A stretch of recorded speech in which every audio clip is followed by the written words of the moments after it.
Welcome, everybody, to Freelance Writing Direct. I'm your host, Estelle Erasmus, the author of Writing That Gets Noticed, Find Your Voice, Become a Better Storyteller, Get Published, which was named by Poets and Writers a best book for writers. Every week, I speak with novelists, with authors, with writers of every niche to talk about their tips, their tricks, their strategies, and how the sauce is made, including creative advice. I'll talk about essays and articles and share my own experience from 3 decades of publishing.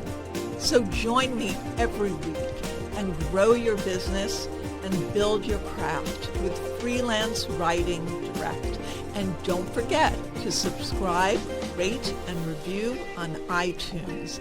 And follow along on Substack, where I share special clips for subscribers only at estelleserasmus.substack.com. Welcome, everybody, to this episode of Freelance Writing Direct. I'm your host, Estelle Erasmus, and today I am delighted to have Alysia Abbott with us, and she wrote the memoir Fairyland. And this was over a decade ago, but it has gotten so many accolades since then and became a movie. And I met Alysia when we were at AWP back in 2023, and I was introduced by Bill Dameron, who's written several books and a memoir, and Bill's been on the program twice.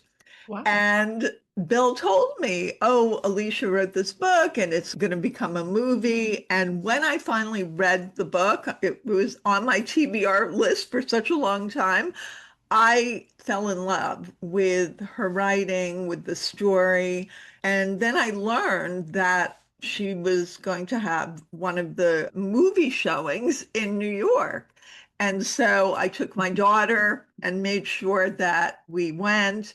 And then afterwards, I reached out to Alysia and I said, I would love for you to be on the podcast. So it was such a special moment to be there, to watch the beautiful movie. And you even had family there, you had your uncle, you had, close friends. And I was honored to be able to share that moment with you, even though you didn't know I was there. Thank you. Thank you so much for that lovely introduction. I'm so glad that you could be there. And what a pleasure to see you holding the book with all those Post-its in it. That's always so fun. I loved it. I want to tell people a little bit about your bio so they know a little bit more about you. Alysia Abbott is the author of Fairyland, a memoir of my father, which was a New York Times Book Review Editor's Choice. And she's a winner of the ALA Stonewall Award and the Madame Figaro Prix Heroine. The feature film, based on her memoir, directed by Andrew Durham and produced by Sofia Coppola, premiered at the Sundance Festival in 2022. It played in theaters across the country recently and is now streaming on major platforms. Her essays and reviews have been published in the New York Times, the Boston Globe, WBUR's Cognoscenti, Vogue, and elsewhere. She has been awarded grants and fellowships from the Massachusetts Cultural Council, Ragdale, and the Virginia Center for the Arts.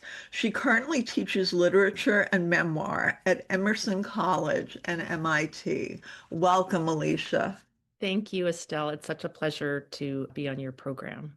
So Fairyland, let's talk about Fairyland. So it came out in 2013. So can you tell me kind of like the genesis, for people who don't know, and they will soon know about it, but for people who don't know, can you just give a little capsulated version of the genesis of the book and what it's about? Yeah, so Fairyland, as the title says, is a memoir of my father. It's really a memoir about our relationship and the qualities that encapsulate it in time, meaning that, when I was born, I had 2 parents, but after my mother's an accident, my car accident my mother was in when I was 2.5. My father raised me alone. And then he died of AIDS in 1992. And so there is, just 20 years that we had together, which were obviously very important for me and for him, but also reflected a lot of change in the city where he raised me in San Francisco, and also a lot of change in the queer community in which he raised me, because when he moved us to San Francisco after my mother's death, he was a single gay man living in the city. And so it's a memoir about our relationship and how it changed over that time, but also a memoir of the place and time in which he raised me. Yeah, and you do such a beautiful job of really showing the time that he lived in, that you lived in as a child, with kind of like its innocence and its flowering of community and creativity and the written word kind of just being looked at for the written word, not to elevate the platform and all the stuff that later happened with social Mhm. media. Can you talk about that in the context of, how it differs from writing and the way that it is looked at today? I think what's really remarkable about memoir as a genre is it requires that you revisit your past with an understanding of the present. And so, as I was living with my father as a child and then as a teenager, I never really understood or appreciated the work he was doing as a writer. I mainly saw his dedication to the writing community as a competitor for his attention. And I also was painfully aware that we were living with very little money, in that we shared a one-bedroom apartment in the city for most of our life there. And, there was a period I was going to a private school with the help of my grandparents. And so I just was very aware that other people had more money than we did. And so there would be times when I would sort of, in a very pointed and kind of cruel way that only kids can be cruel with their parents, sort of said, I don't really understand what kind of writer you are. Like, no one's heard of you. How are you a writer? Which is, of course, completely devastating to me now, having been a writer these many years and not having the benefit of my father, kind of where I could say, I'm really sorry I said that. Like, I don't think I ever made amends for that. But in this book and movie, I hope that I could. And really, in the era in which my dad was writing, and he had to pick up all these different odd jobs of typesetting, or some adjunct teaching, or just really anything to help make our rent. For him, being a writer in the community was about building a queer literary community that just wasn't being acknowledged by the mainstream at all in the 1970s and into the early 80s. Most writers who were writing openly about queer experiences would not be able to be published in mainstream journals. And there were a few really important writers who did break through.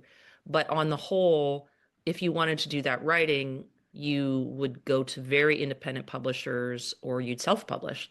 But for my father, who worked as a poet and then as an event organizer and as an editor at a newspaper, and also launched a literary magazine of his own, he really believed that there was a long history of queer writing that he wanted to contribute to, and he wanted to urge and help other writers contribute to. Like, Yeah. this idea of this work was important. It was a way of being in the world. It was also a way of understanding your ancestors and making community and supporting each other. And so the work for him that was in that pre-internet era was very boots on the ground, as they say. Like, he would, make posters that he would illustrate and then get copied for these readings, and then would go across town by car or bus to put those posters up in cafes and bookstores and get onto calendars. And, all of this work, I mean, I'm sure he would have liked to have been recognized, but it was very much for the experience of the event and of the readings. And I think also he came from a bohemian point of view, having come of age in the 60s, where there was an idea that money would ruin you, that any work that's for money is not art. And so, us living in kind of an unstable financial situation would sort of feed his art in a way that I couldn't appreciate because I just wanted the financial stability. So what you're saying about the whole queer community, how he was building it, and that was so important to him. It was way before social media. There was no posting. There was none of that. There was no cell phones.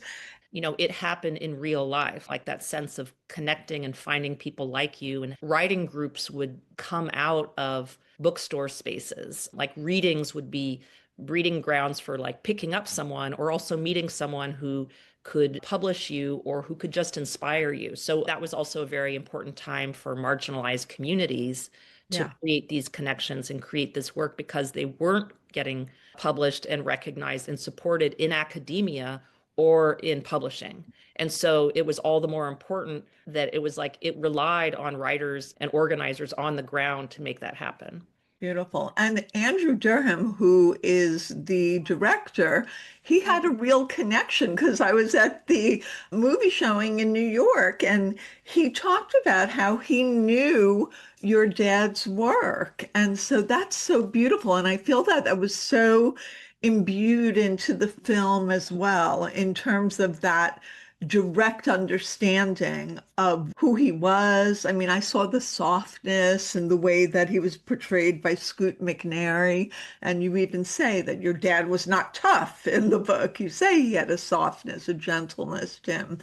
And also in the film, they capture that feeling of innocence and excitement and the bright colors of that time, the 60s, 70s. And I think that's so important. They showed actual archival footage, I believe, in the film. Yes, there is archival footage of gay pride parades from the 1970s and 80s that are edited in to the film so that you could get a sense of the excitement and that historical moment at the sort of beginning of a community kind of coming out of the shadows, out of the closets and into the streets. Out of the closets into the streets was the rallying call. And there was a real power and excitement in that. And Andrew Durham, who's the director, his dad died of AIDS the same year my dad died of AIDS. And so I think for him, he really connected with the memoir. And this is his first feature film. He put a lot of himself and his own experience into the film as well. And it shows. And so we know, and you teach memoir, that I think Joanna Redgriff said this, good memoir needs to read like a novel, right? Yeah. And so your memoir, Fairyland, it has conflict in it.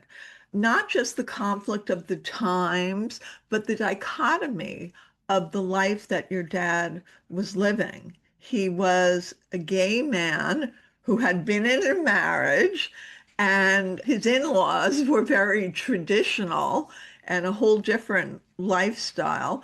And he had made a choice to raise you, to raise a daughter in these fraught times. And in fact, on page 5, very early in the book, he had written a column for the student paper when he was in college, publicly coming out, an experience he later wrote about. And he said this, because I had a wife, no one could question my manhood. I obviously wasn't gay just because I couldn't relate to women sexually. No doubt this allowed me to, quote, come out, unquote, much more publicly and aggressively than I would have otherwise. Even so, I paid a price. I lost friends. What was hardest for Barb, so she said, was her straight friends' sympathy. How can you stand it? They'd ask. They refused to accept that it didn't bother her all that much. And I think in a nutshell, and that's his words that you put in the book, that encapsulates kind of like what the initial struggle was with him, but then he continued to be kind of in that world with you because raising a daughter and not being outright gay in the communities that you were going to school with and that kind of thing, that kept that dichotomy going. What were some of your challenges with writing that part of his life and connected to your childhood? Well, I think there's sort of a double-edged sword. Like there's that idea that I wrote this book after he died meant that I felt a lot of freedom to write whatever I wanted to write. But then on the other side, I felt an awesome responsibility and to not portray him in a way that would be unfair, inaccurate, or, that would leave him open to criticism.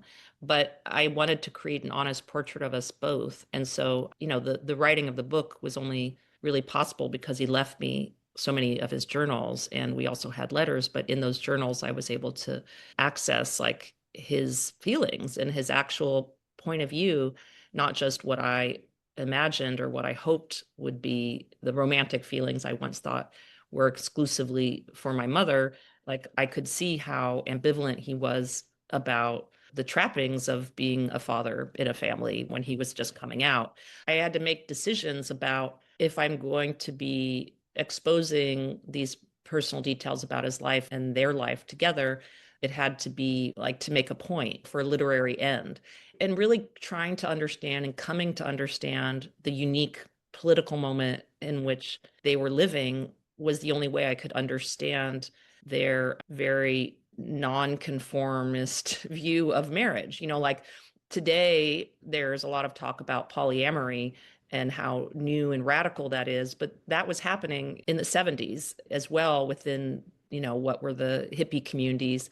And my parents believed that the way society and relationships had been experienced in previous generations was harmful. And they were of the mind that you need to experiment and remake things. I mean, and they were just in a revolutionary moment. And so I, in some ways, had to understand that my mother was interested and excited by my father, not despite his being bisexual or wanting to experiment with what a couple and a family could look like, but because of that, because she wanted to explore and was open to new forms of being. I mean, they were both, and this is speaking really of their generation. I think it was very naive. I think people felt you could have these open marriages and pursue other relationships, and the marriage would stay intact, and that there would still be this beautiful open honesty and everyone could be their true selves. And a lot of people got hurt, and a lot of people didn't know how to do that in a way that was responsible. There was also a context of taking mind-altering drugs too, which at the time was seen again as like this is an aid to living with more truth and sort of a connection with like a higher power or a transcendental view of what humanity could be, but not seeing again what were the harms of that lifestyle. And so, I came out of that because, of course, my mother was a casualty of the sexual revolution. Both of my parents, in some ways, were casualties of their times. And you can't have a revolution without people getting hurt, I think. And so I love and respect my father for what he tried to do and even raising me. Again, he had an option to have my aunt raise me in a very bourgeois, comfortable, two parents, two kids household in the suburbs. And he chose to keep me and live as an openly gay man in San Francisco, kind of as a poet on the margins of society. And he thought that would be good for me. And it was good for me in a lot of ways. I mean, there's a lot to admire about like the boldness of trying something that hasn't been done before. But it doesn't mean for the both of them that there weren't mistakes made or that people didn't get hurt. Yeah. And in fact, in the preface, which I want to go back to, after the book was out and had gotten so many accolades, you actually met a woman who said, I have something to tell you. And she was somebody who had had a relationship with your mother. And that was like a revelation to you. Although you did say that there was that openness and it was a whole different, almost like an innocent feeling. I completely agree with what you're saying. It reminds me of the movie Hair, that time where people just thought love and free love and let's love everybody. And that's okay without any thoughts of the repercussions of all that. And then, of course, when the AIDS epidemic came in, that was the result of some of these choices that people didn't even know that they were going to have to deal with. And you write so honestly about your resentment, your dedication, your loyalty, your feelings of being caught between two worlds. And I think in memoir, that's so important to show the vulnerable parts of you. How hard was it for you to write the vulnerable parts of you? It was very hard to write, and you have to. I mean, you have to be willing to see yourself and others as characters in the round. That means from all angles and with distance, where you're not going to explain away or hide your poor choices, but that's an important part of the story. And so there were times where I would revisit myself as a teenager. And, as I said earlier in the conversation, the fact that I said to my dad, "What kind of writer are you? No one's heard of you." It horrifies me that I would have been that blunt with him or that I could have caused him harm, but it was how I felt, and I wanted to speak to who I was as a character at that time.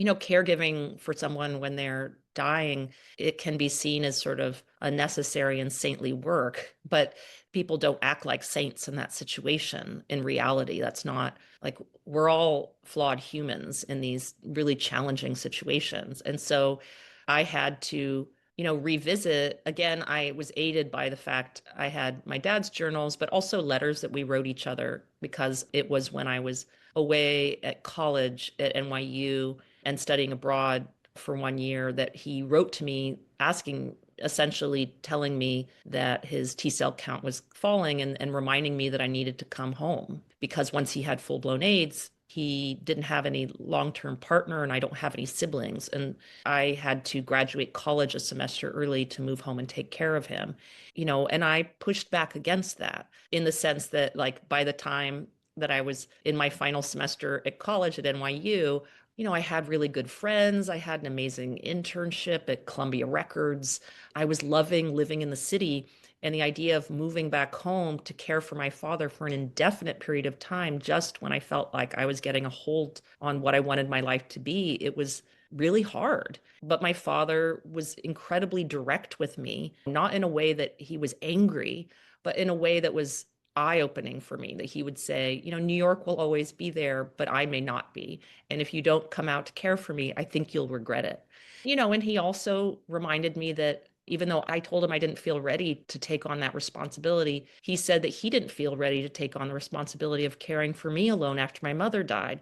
And he did. So I know that's a lot to lay on a 20-year-old and 21-year-old, which was my age at the time. But he was right in the sense that I liked being his person. I loved him profoundly. And as hard as it was, I couldn't imagine anyone else doing it. And as hard as it was, I'm so glad that I did do it, meaning it was an act of love, an act of intimacy, act of, understanding to spend the final year with him and move him into hospice. And so I wouldn't want to write it in such a way that would make me seem like a hero or make it seem like this always emotionally and spiritually profound experience. It was very hard. And there were days where I was avoidant or angry or, self-pitying. And so in writing the book, I had to choose to be very honest about him as a character and willing to show those moments where lapses in his judgment or those moments where, he wasn't his best self, and then also show those moments in myself as a character. That would create a sense where we would be real and relatable, even though choosing to write that way, it does open you up to criticism. That was the hard part, was like not just, okay, I'm going to return to this vulnerable place and try to remember what that felt like and feel that vulnerable, but it was knowing that once it was out there, that people, could and would judge my father and judge myself. And that's maybe the hardest part. And so, I mean, back then when you were writing it, you still had distance because he had died and like 10 years, I think, before you started, right? If he died in 92 and then the book came out in 2013. Now you've had a lot of distance from it. So how does that change your perception of A, looking at your book again, or even looking at the movie? And I want to talk a little bit about the movie as well. So he died in 92, and then I got my MFA and worked on the book in my MFA in 2001, finishing that up. And then it took another 10 years before the book was published, and then another 10 years before we raised the financing and were able to make the movie. And so over the course of that time, I, initially in the first 10 years after he died, I was still very much the daughter who lost her father.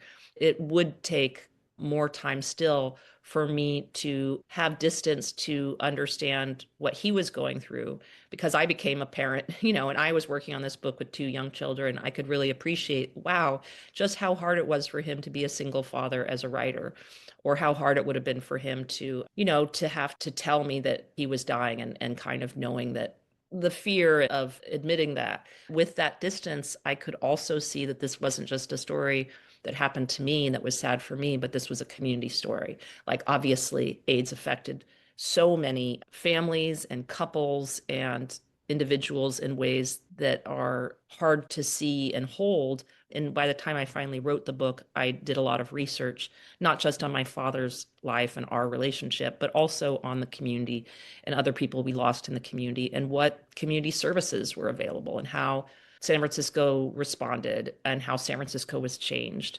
And so that I could see, and I think this was made the book better than when I was first working on it in my MFA program, that I wanted to, have access to our personal story to tell a larger story, to give perspective on the crisis from the point of view of a daughter, but also reflecting on larger cultural forces and larger historical forces than I even knew about at the time that I was living with him. And so that distance over time really helped me see and write, I think, a better book.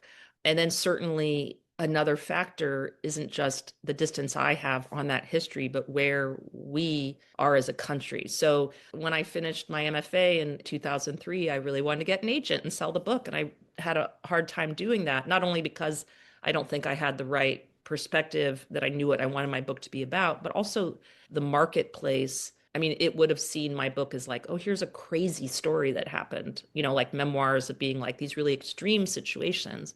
But like how we viewed gay marriage or gay dads, that would change a lot in the coming decades. So that by the time my book came out in 2013, our mainstream culture was in a place of revisiting AIDS history with movies like How to Survive a Plague, and also showing gay dads on TV shows like Modern Family.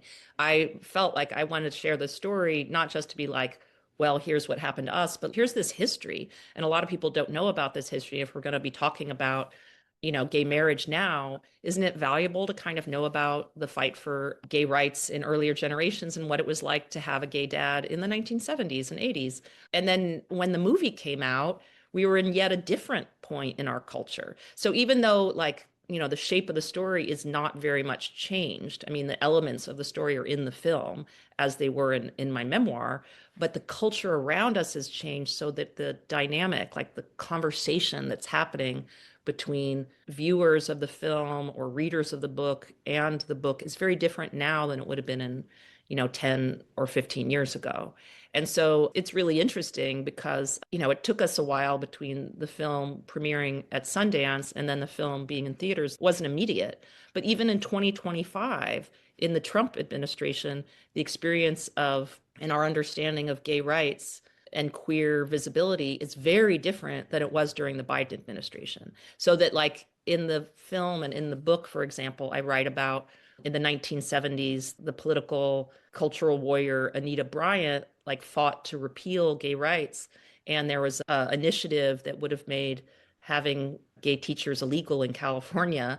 Now we're in a moment where, in universities like A&M in Texas or other universities, they're, being told that they can't say that even trans people exist. We're in a moment where briefly, like gay marriage was maybe going to be returning to the Supreme Court to be argued again. And so that we had these hard-won rights, and now the possibility of them being taken away and the literal erasure of queer history makes this history all the more important to understand or revisit. Yeah. Now, I want to ask you something. You had access to journals, to your dad's writing, to his poems about you, to letters.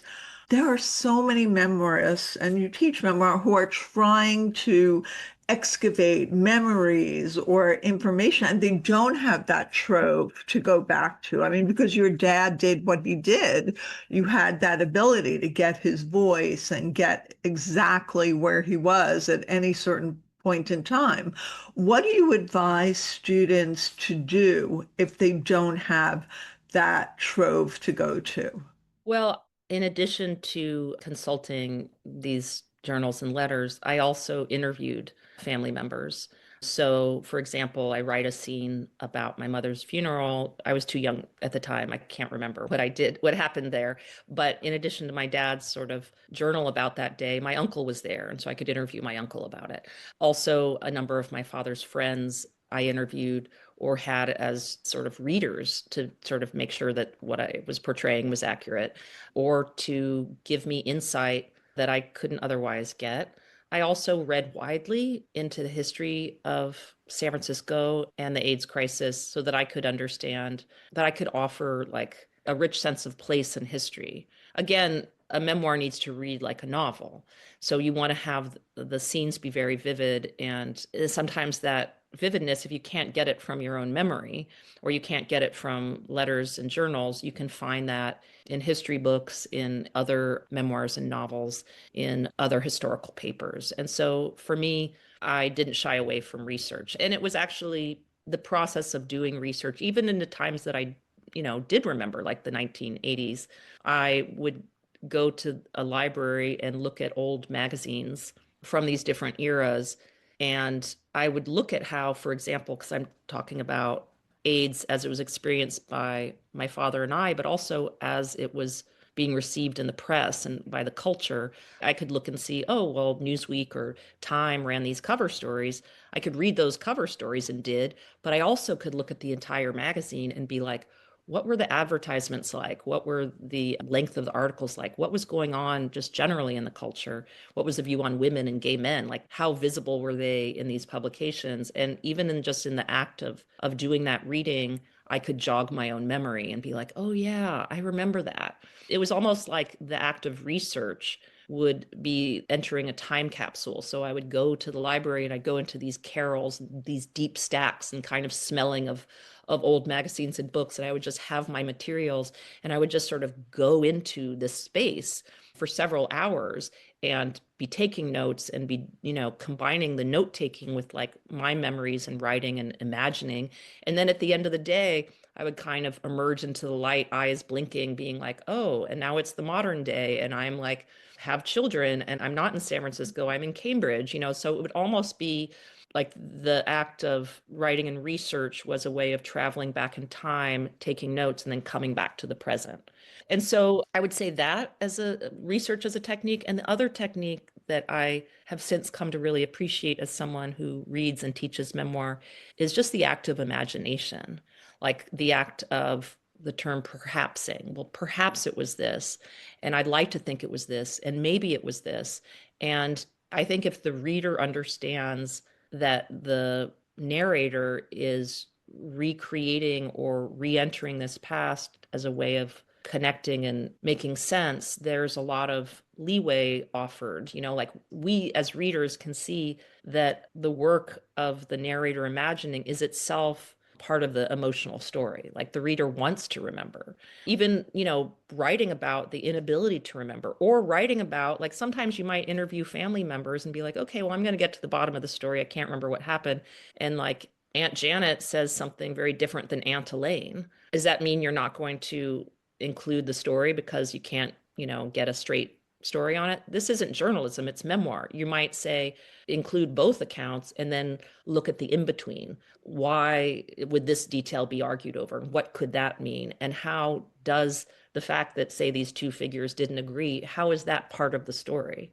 That itself is like the complication. So helpful to hear Yeah. that. Speaking of the movie, how do you get to Hollywood? Oh gosh, so many books get optioned and then never get made into movies. And then we're happy and excited to get a book optioned, obviously. And how do you get a book optioned? Well, maybe getting press and attention for your book is a way, obviously, for people to see your book and get excited. And then there are filmmakers who are always looking for stories. And so they have studios or directors might just be on the lookout for books and they'll hear about it if there's press or they'll hear about it. In my case, it was actually the cover of the book that Sofia Coppola saw this cover and just thought it was a really interesting cover. I don't know, she might have seen an article about the book in Elle magazine, or otherwise maybe someone sent her the book, because then often your agent will send the book to prospective. You can have a book agent. Sometimes your book agent works with a film agent. Directors are sent books. And in my case, it was actually the cover that was really intriguing to her. And as she read more about the story, she realized that it would be a good project for her longtime collaborator and close friend, Andrew Durham, because Andrew lost his dad the same year I lost my dad. And so she and he asked to set up wanted to option the book, and I wanted to have a meeting with them. And so they came to Cambridge, Massachusetts, where I live. We had on a snowy night tea and talked about what they saw and what they would like to see in a film version of the book for an extended period of time, really just getting a sense of their sensibility, what they liked, what I like, what we saw as the important elements of the story that we'd want to have on film. And I just felt a connection with them. I felt simpatico. I felt like I could trust the two of them as creative collaborators. It's a big risk to sign the rights to let someone option your book because you have limited control on what they can do with it. I mean, you can put in the contract that they can't completely change the story and portray your father as an evil villain, but you're still just the writer. And so I came to trust them, and I tried to make myself an indispensable part of the project from the beginning, offering the fact that I had papers and personal journals that I could offer as they were working on. Initially, the two of them were working on the script together, and I wanted to help write that script. I mean, ended up being a consultant, but just saying like, hey, I have these photos, and hey, I have these papers, and there's my dad's papers are in the San Francisco Public Library. Let's go meet there and go through them together.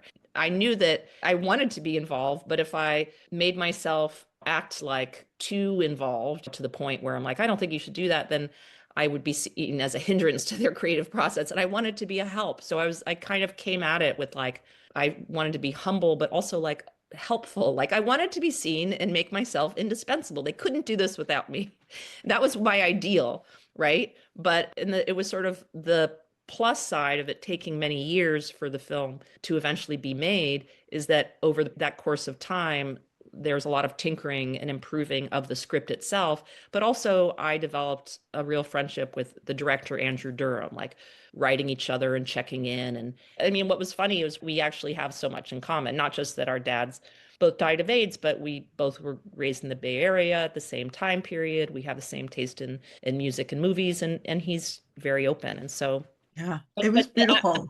yeah, thank you. But the process of getting a film made is not for the faint of heart. And quite honestly, between when the book was first optioned in 2013 and then when the movie was available for screenings 10 years later, the industry, the film industry had gone through tremendous challenges and changes. Like we had COVID. No one knew if people would even go to movie theaters anymore.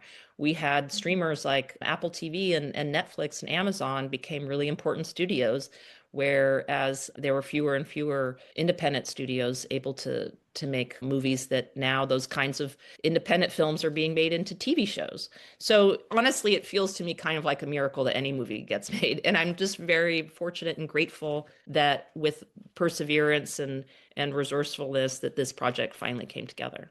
No, it's wonderful. And the film is so beautiful, and it's fabulous that it's streaming now so everyone can see it. Can you read the poem that your dad wrote about your hair? That's on page 52. Yes, thank you. So the poem is called Alicia's Hair on Being Washed. Not flower sweet nor tough as seaweed, quiet it hangs, soft, damp Spanish moss, spun fine as glass, as dreams, and so it grows, unthought, uncut, unexpurged. No legion of decency hair this, but wild, unhair-like hair, wrapped around impossible boats, clinging there, growing there, aching there, like poems in America, like love, like life threatened in your mermaid sea.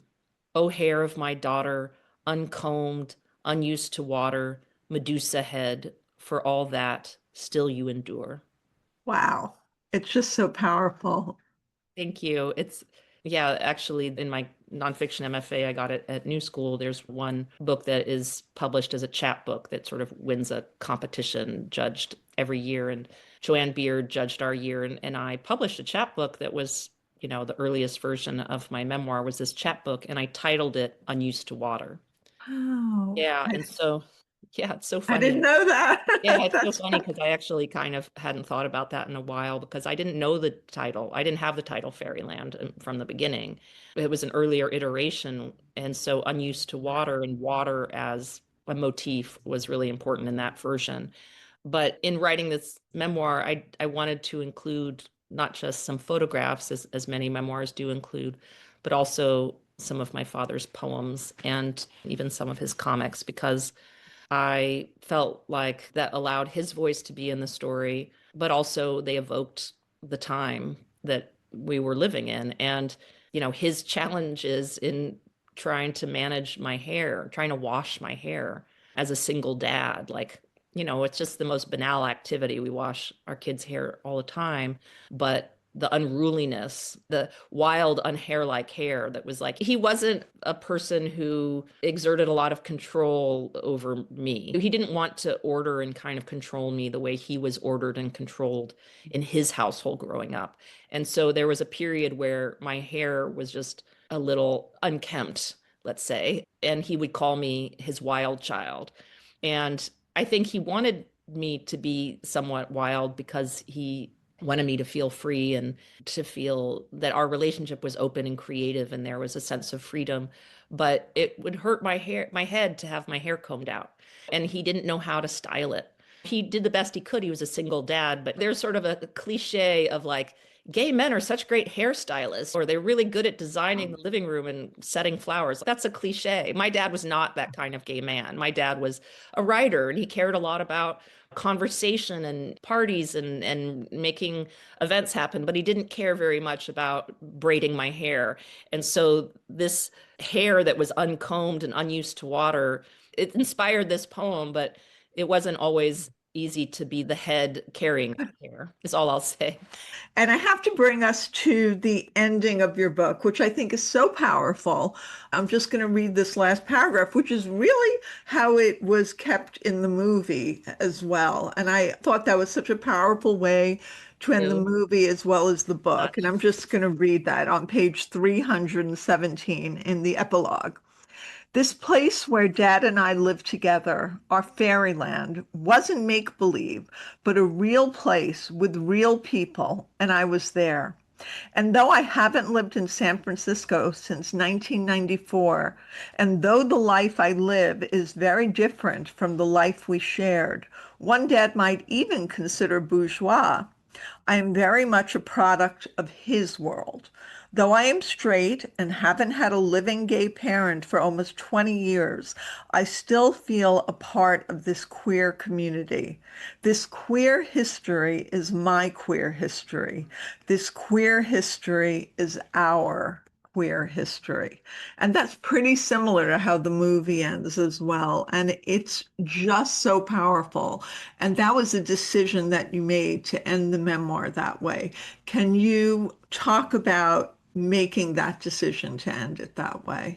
Thank you, Estelle. I rewrote that ending many times. I worked very hard on the ending, on that epilogue, and on that final paragraph. And I have a memory of actually staying up all night, like sitting in this room that I'm sitting in now, struggling to find and rewrite and think about how I wanted to end and having this deadline. Like, I need to get this to my editor. And my editor there was another version where she was like, well, this is this other ending I had. She's like, this is a good ending. Just end it there. And I was like, no, it's not enough. It's not hitting what I wanted to hit. And so what's interesting is even at the time that this memoir came out, or when I wrote this memoir in 2012, the word queer wasn't used as commonly as it is today. Like now, I think it's more accepted that we say the queer community, we see the LGBTQ plus community, we say the queer community as an umbrella. But back then, because queer is a vexed word, like historically, it was an epithet. It's what kids would hear as they were being punched at school, like it's what bullies would say, and it's what William F. Buckley said to Gore Vidal, like very famously in a debate where he's like, he loses control and he calls him a queer. And it's like shocking to hear. But the way word has been transformed and the way that I use it here was a way of reclaiming the word with pride. And for me, I have had my own complex history where I felt growing up like a little too straight for the queer community and a little too queer for the straight community.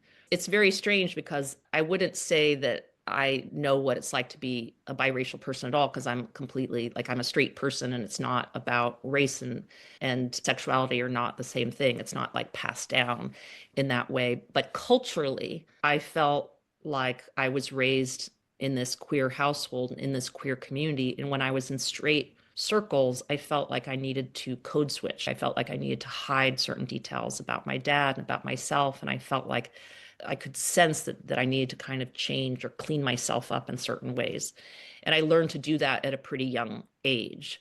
And yet, after my dad died and I moved from San Francisco, where we live, back to New York, where I'd gone to college, I felt really cut off from his community, certainly because I wasn't living amongst his community, but also, I mean, I had some gay friends, but I was like living in as a straight woman. This was not my community anymore. It was almost like when my dad died, I lost that community. Or did I even ever have a right to say, like, I'm from the queer community? Like it was just, but it felt like a real loss to me. And some of that loss was informed by the fact that culturally, between the years 1994, when I left San Francisco, to 2012 and 2013, AIDS was just not talked about.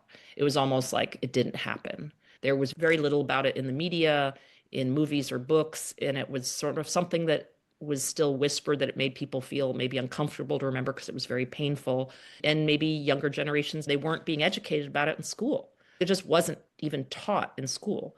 And so in writing this book, I wanted to say this isn't just the history of this small sort of subset of American community. It's American history. Yeah. It's world history. It's the history of our humanity. Like the experience of AIDS, the experience of these losses, it's something that has touched us all. And so even looking at, well, here's my story. This is my queer history, but also it's our queer history. Like it doesn't just belong to me. Like we all share this history. And it was really important for me to assert that and to see the book as an act of not just saying, well, here's my experience, I want to show you, but actually this is we share all of this history. It's so powerful. This has been such an illuminating conversation. What's next for you? Oh gosh. Well, actually, it's very funny. I'm sitting in my living room right now. A friend of my father's sent me just this week a file box full of correspondence and clippings between them. So she was a friend of his in high school, and they had a very close letter writing relationship that continued when he went to college. And it gives me a lot of insight into my father lived in a monastery, was in a monastery for a while. And there's even a postcard written from when he was still with my mom. He was also very active. He got a lot of press because he resisted the draft as a conscientious objector in like 1967 in Nebraska at a time that wasn't done. And so one thing that's next for me is I want to go through that box. And actually what's really beautiful is my daughter, who's now 20, she is herself queer and taking queer history classes. She said she wants to help me archive it, meaning like there's a lot of organizational work. And I'm really excited about what I might find there. But also, I mean, it's not something I even thought about would be my next project necessarily. But I am really curious about this epistolary relationship. I have to ask you, if your dad, if he could be here today and see the fame, the posthumous fame that he has, how would he feel about that? I think he would just laugh. I think he would chuckle. He was very modest and had a wry sense of humor. He grew up in Nebraska. He's sort of Midwestern and in his outlook. And I mean, I think he would have been surprised and delighted. I mean, what's really remarkable, Estelle, he died when I was just 4 days before my 22nd birthday. Actually, December 2nd is the anniversary of his death.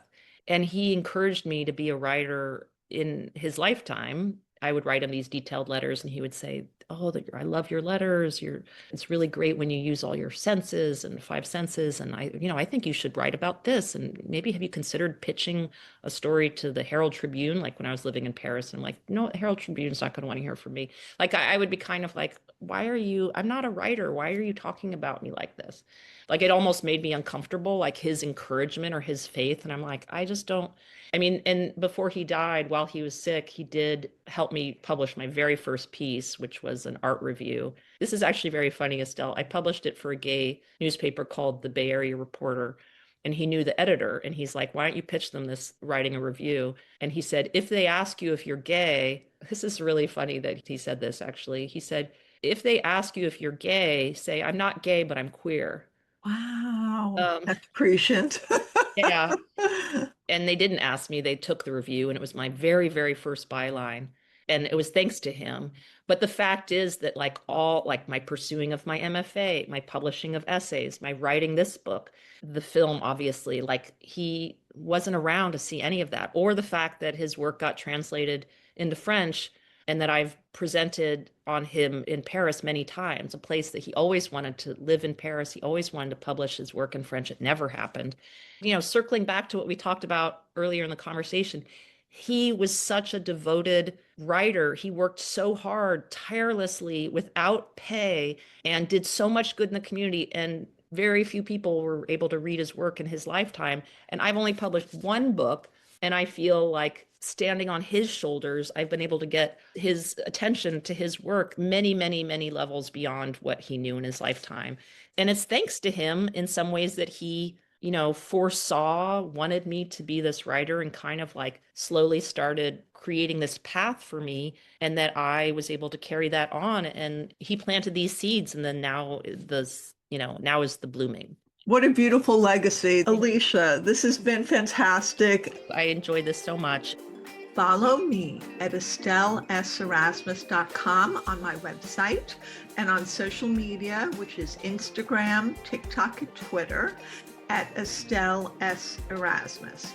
And we're now on YouTube for Freelance Writing Direct. Follow along, and soon everyone will be reading what you're writing.